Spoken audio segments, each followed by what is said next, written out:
fifanitsanana amin'ny fiadiana izay ho tokon-daka eran-tany amin'ny taranja rugby 7 sy ny lalao olimpika amin'ny taona 2024.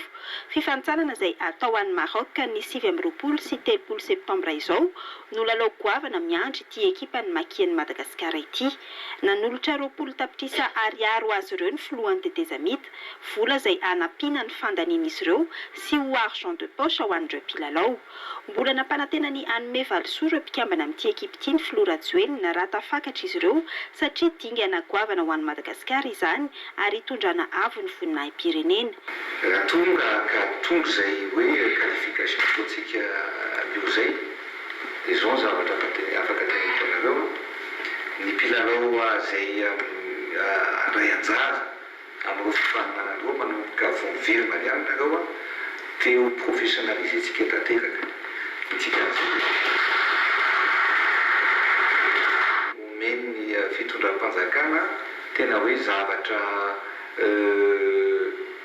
isam-bolana ahafahana tena mivelona tsara sy mifatoka ao anatin'ny baolina lavalava satria mila fanomanana zany ary ny joueur ihany fa ny équipe technique izay tena mi-encadré ny entraîneur mi-encadré sy manaraka ny équipe rehetrarehetra hoe ataontsika tena tsara homana mihitsy zany io rehefa qualifié amintsika zavatra izay hoatrehantsika satria tena ny voninahim-pirenena mihitsy no arovana ao anatin'izany zavatra dia mitsotra anareo avita be avita soa ary hitondra fandresena zay tena hoe zava-dehibe fa voaverina avy any nareo batan'io fandresena io.